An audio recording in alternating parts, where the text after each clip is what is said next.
everybody. This is Final Draft, and you are listening to Everfree Radio Presents. And I'm here with somebody today that I've been looking forward to speaking with on the record for a long time, Mr. Trevor Devall. Mr. Devall, how are you doing today? I'm excellent. Thank you so much for having me on your esteemed broadcast. Esteemed? I feel esteemed being called esteemed. Well, that was the point. Well, Trevor, you actually are the voice of several characters in My Little Pony: Friendship is Magic. And just for people who don't know, what characters you played, why don't you list off a few that you can remember? Because you've actually done several. I have done several. I played Hoity Toity. I played Fancy Pants, for which I was nominated for an award for that performance, interestingly enough. And I played Iron Will, which is one of my favorite characters to date. And I was also... there was no real name for this other than announcer, but it was the voice of this announcer type who's talking about tornado power and how the Pegasi all use tornado power to power everything up. And yes, and Hurricane Fluttershy, as the episode is. See? Like myself. You know better than I do. I try. Oh, the Gilbert Gottfried voice. I should just say for the audience here that Lee Tokar is a terrible influence. He's a terrible influence, but a great man. But a great man, indeed. Well, so there's actually something that we were talking about before we started this interview that I think it would be good for us to clear up here, which is that a lot of people think that you're the voice of Prince Blueblood, and that's not the case, is it? Yeah, that was a rumor that got started thanks to IMDb, as all quality rumors do, get started by them. I know how that goes. I've had many an interview where suddenly I think that I know what I'm talking about, and then it's IMDb being wrong. Well, you know what? On my own show, Voice Print, stupidly I use IMDb as my primary resource, which is ridiculous because half the time they're slightly mistaken. And so I have the same issue talking to my guests. But yeah, no, I assume it all got started on IMDb, but it got around that I was listed as Prince Blueblood. And honestly, that was so long ago, and I play so many characters in so many shows that I forget what I do and what I don't do. So I was first confronted with it in an interview I did, and they said, "Oh, and you were the voice of Prince Blueblood," and I just was like, "Okay, I'll take your word for it." But as it turns out, I was in session the other day, a couple weeks ago, and I'm listening to Mr. Vincent Tong, and he's playing this character on this show, and I suddenly listened to him, and I'm like, "Wait a minute!" And I said to him at the break, Were you Prince Blueblood? He said, yeah. And I was like, oh, I knew that wasn't me. I knew it. So I sent out a tweet right away going, just by the way, for the record, I am not. So I would like to say unequivocally here right now to the entire internet, I was not Prince Blueblood. It was, in fact, Vincent Tong. And he did a fabulous job of being reviled and loathed by the fans.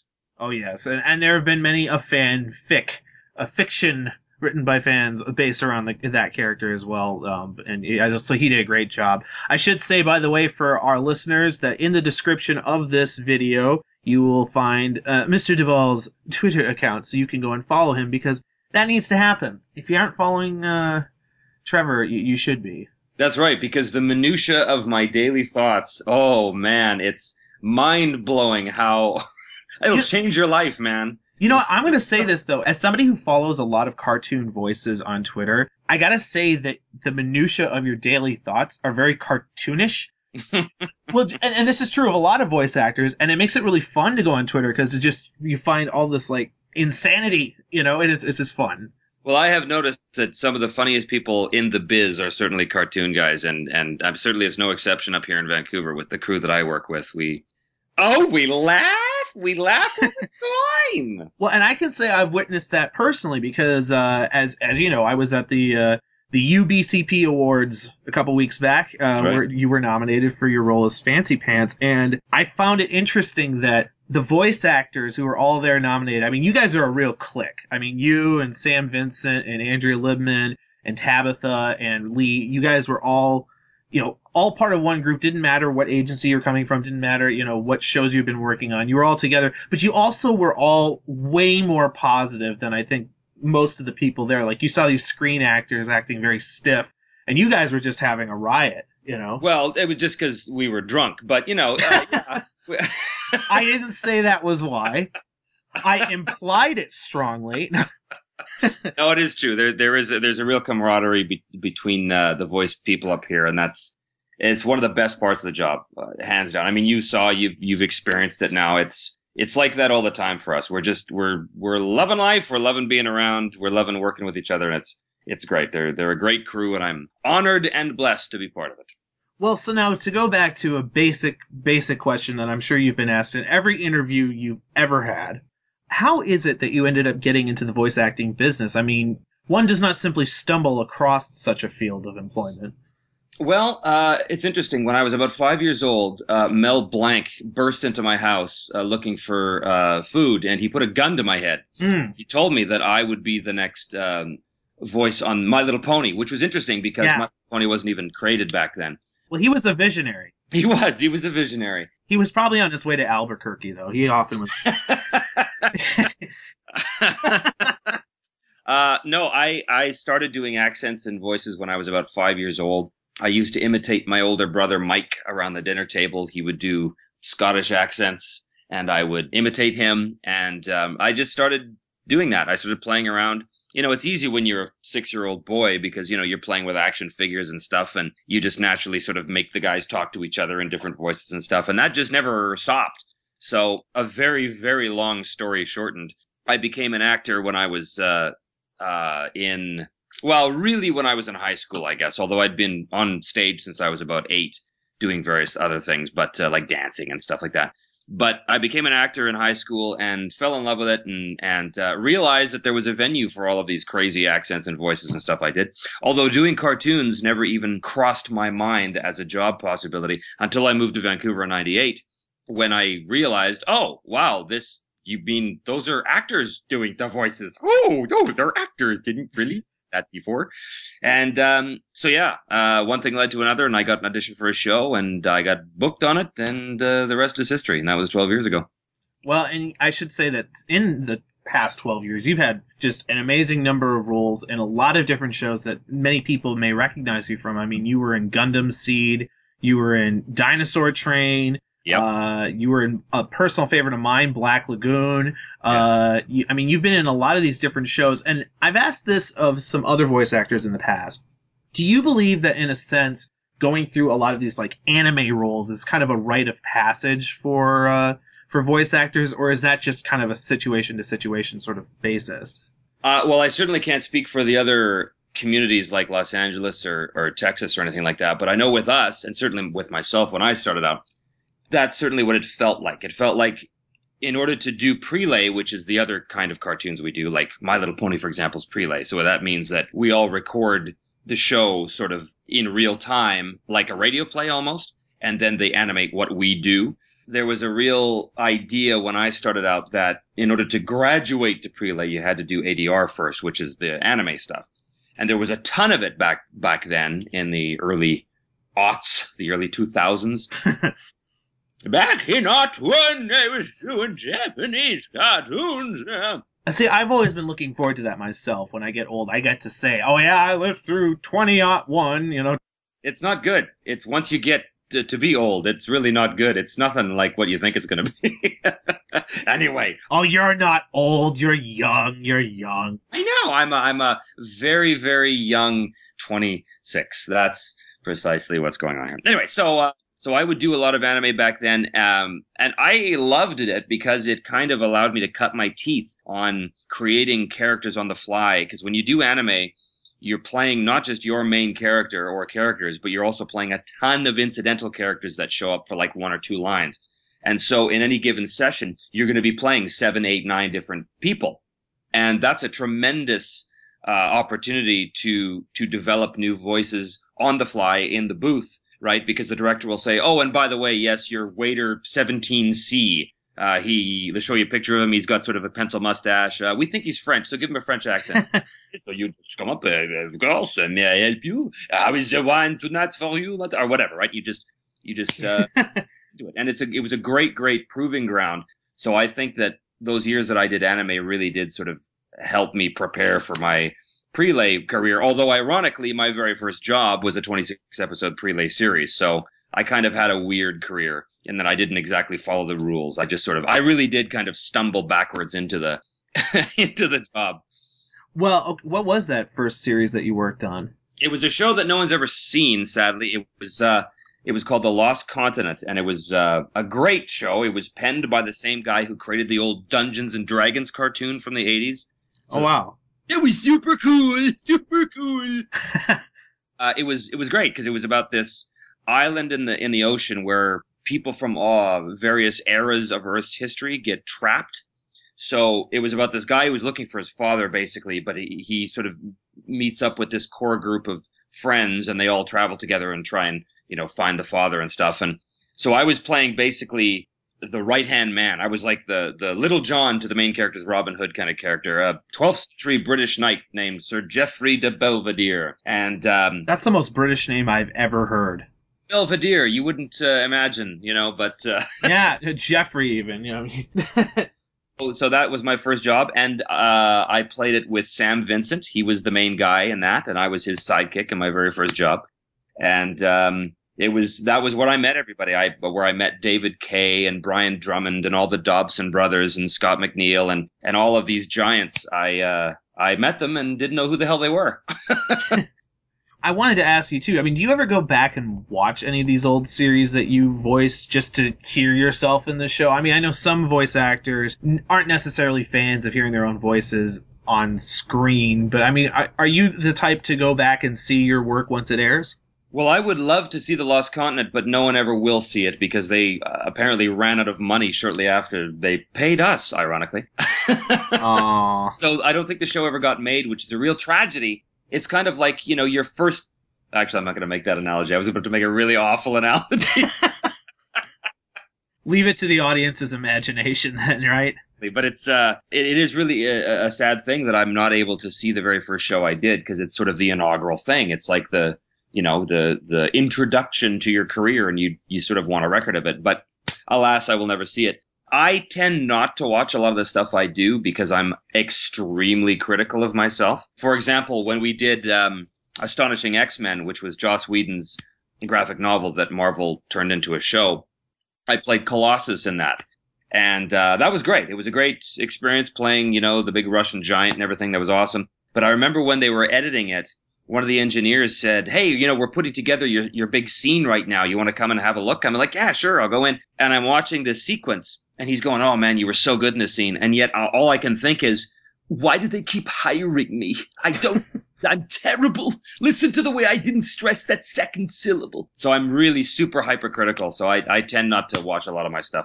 Oh, well, I mean, I can just say, having heard your Russian accent, I'm sure it's not, I'm sure it turned out just fine.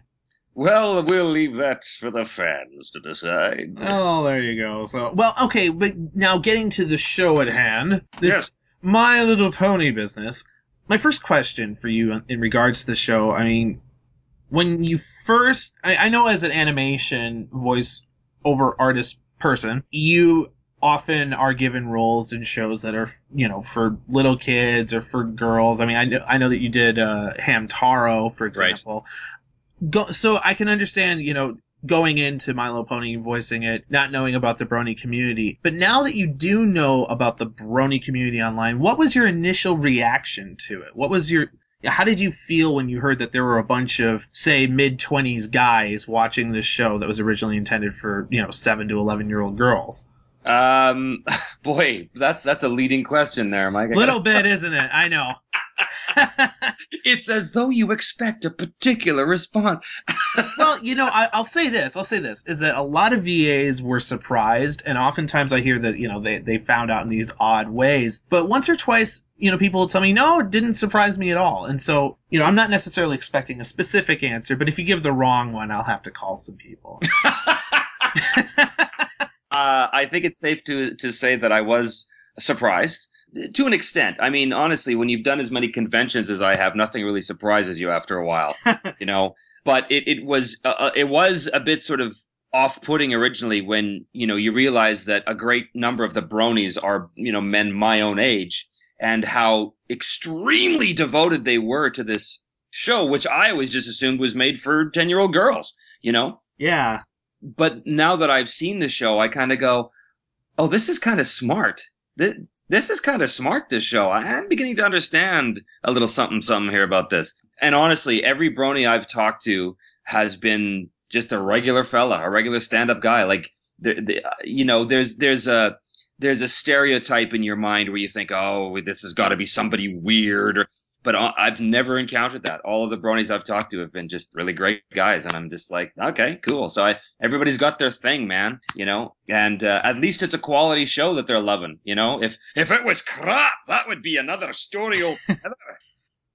Okay, so would you say that you went back and watched the show after hearing about the Brony movement, or had you seen any of it before then? Because I realize, a man in your position does so many voices that, of course, it's difficult to go back and watch all of the material. But it sounds to me like you're saying you went and watched the show after hearing about the phenomenon.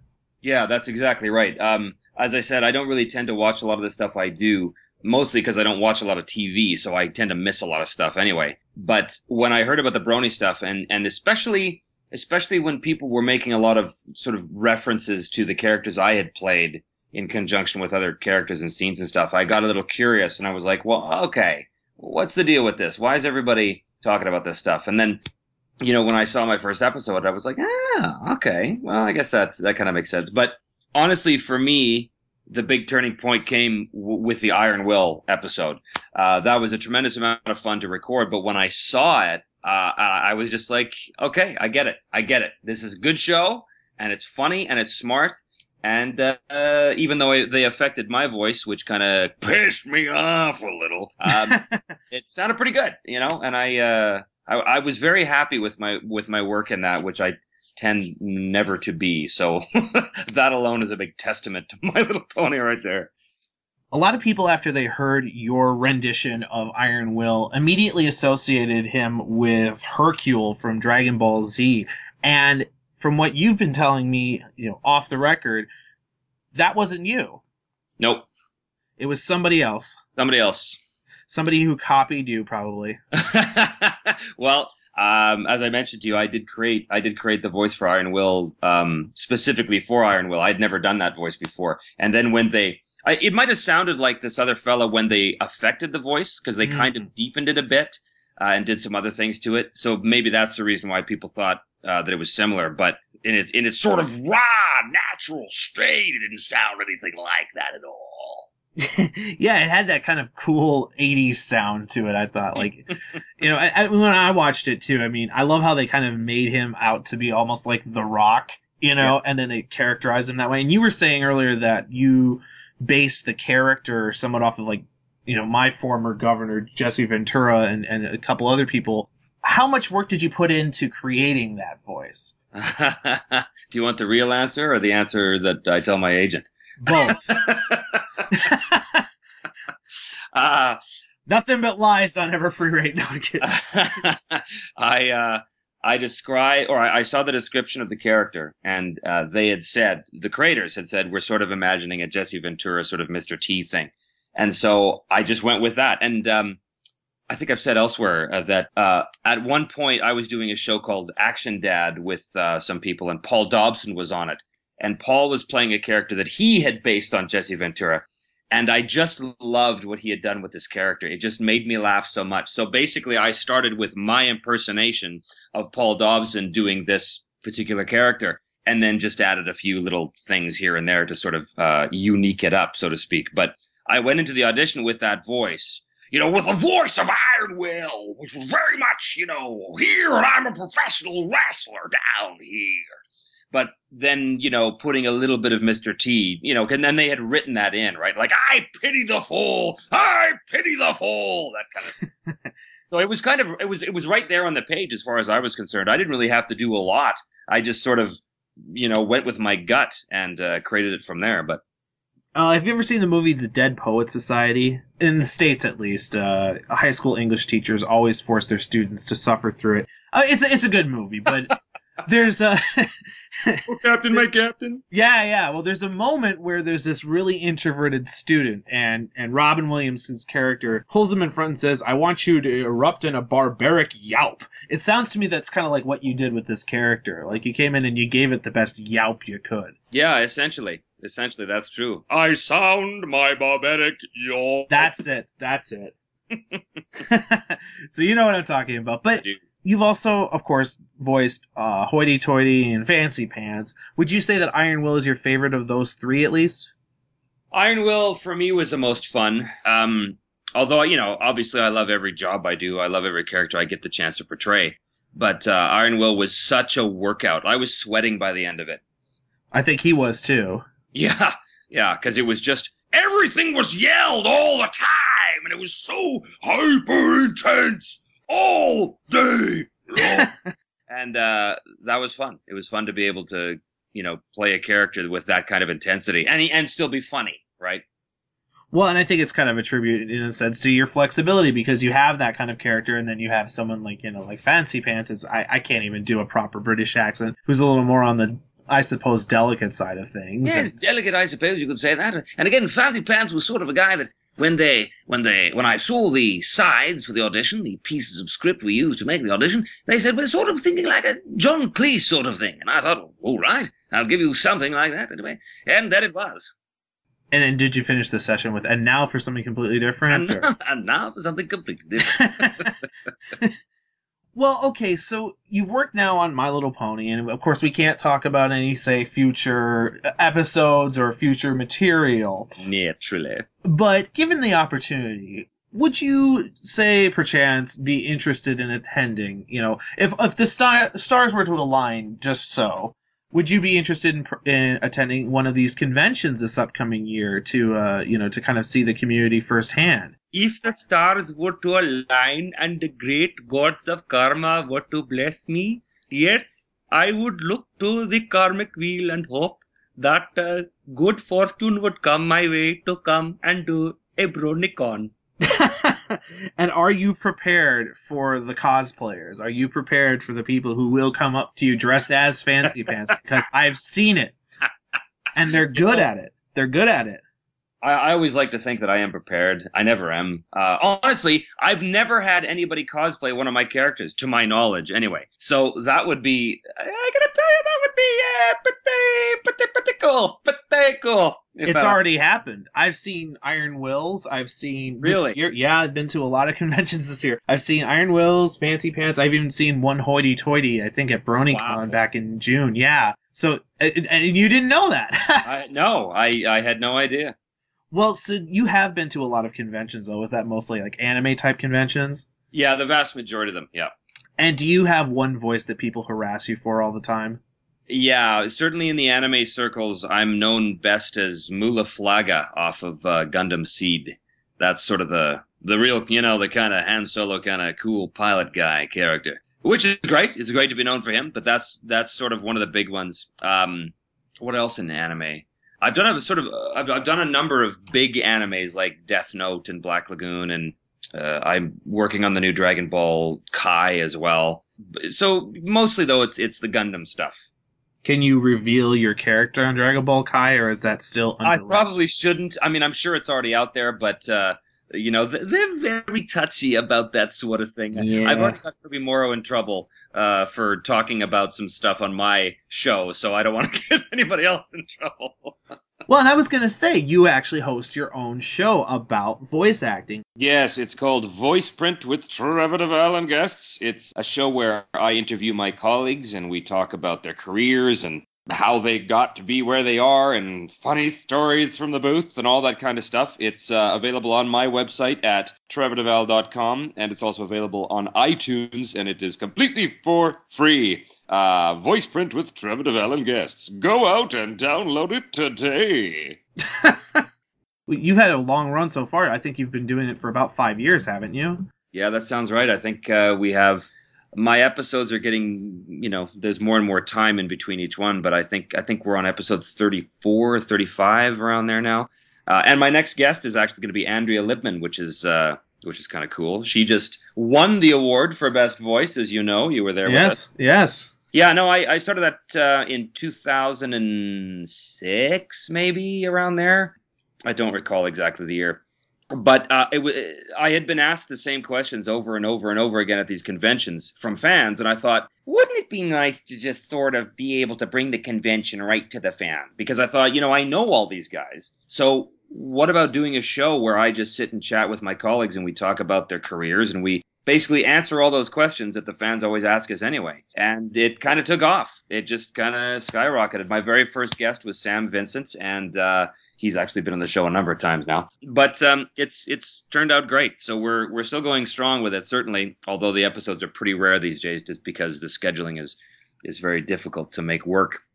Yeah, and I mean, I'm interested to go back and listen to the episodes. I haven't had a chance to listen to too many yet, but I wanted to know, do you listen to any other kind of voice acting podcasts? Like, for example, Rob Paulson has his Talking Tunes. Have you ever heard any of his work?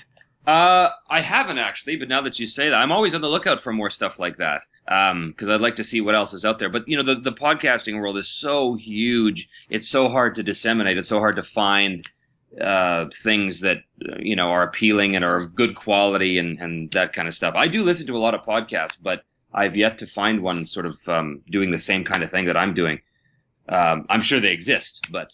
Well, Rob Paulson does his a little bit more in LA style. He loves everything and he loves everyone. That's, I love that. He's actually brilliant at what he does too. But right. Yeah, I mean, I know that a lot of the bronies out there listen to his, and I'm sure that now, we bring yours to light. They're going to be listening to yours as well if they haven't already, because you definitely get a lot of great guests on your show. Yeah, for sure. We've had a lot of great people on it. And the thing is, my show is very, very laid back. Like, we just, we sit down, maybe a glass of wine or something as we talk. And so it's again, because I know these people, right? So it's just like two guys talking here. So I think there's an informality to the whole proceedings that I think people feel comfortable with, and they kind of feel, at least the idea was to make it seem like, the fan could be sitting in a living room with us listening to a conversation, that kind of thing. So, and I can say that some of us out there have actually done that. That's right. And it's awesome. I've actually been in my living room. you know what we were doing? We were cracking wise. See the pun I made there? Yeah, very nice. Very nice. Cracking. It was terrible. Well, okay, so I have an evil question I always ask of all of the voice actors I interview, and the people listening to this podcast are now probably groaning because they know what I'm going to ask. Uh-oh. And it's an evil question, so I warn you this, sir. The question is thus, and you do not have to answer it in a cheesy way by any means. If you could have one thing from the online fandom, given that it is so prolific and so productive, if you could have one thing from the fans, from your Brony fans, what would it be? If I could have, are you talking like a physical thing? It could be a physical thing. Artwork, it could be a piece of music. I mean, I've heard remixes with techno songs with your voices in them. I've seen fan art of your characters. There are, of course, fanfics out there written about them. You know what? I saw the coolest thing at one point. It was a little YouTube video, and it was only about 20 seconds long, but it was a fan of my show, VoicePrint. And what he had done, there was a moment in the interview I did with Brian Dobson where I made some weird joke about what he was wearing. And, the joke was like, oh, you're wearing a fish costume or something. And it was just a bizarre little joke. But on YouTube, I found this little animated scene, which was me and Brian, or at least the artist's, conception of me and Brian, sitting on a couch drinking martinis, and Brian's in a fish suit. And it was just that little exchange between the two of us. He just animated that little exchange, and I just about snorted the drink right through my nose. I was laughing. I was so impressed, and I was kind of weirdly touched by that too. I was like, so let me get this straight. Somebody took the time to actually flip book animate a little scene from my interview with Brian. Like, it was, I couldn't believe it. I was like, this is fantastic. And then there was somebody else who had done a rather lengthy sort of a mashup thing with characters and scenes from Stormhawks, and it was in my interview with Chiara Zani.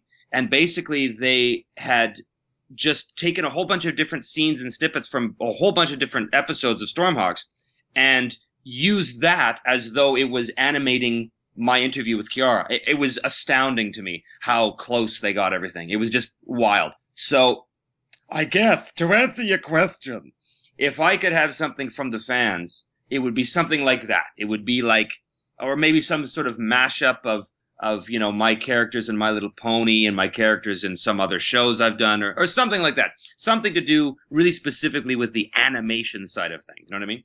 Thank you for actually answering the question. A lot of people, when I ask them that, they say, oh no, their fans are great. I couldn't ask for anything. It's like, come on. I'll totally ask. Gimme.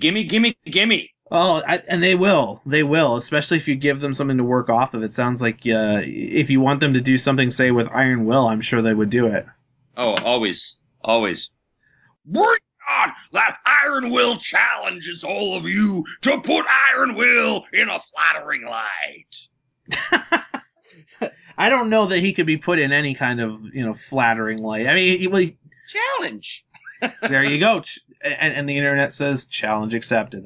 That's a wonderful phrase online.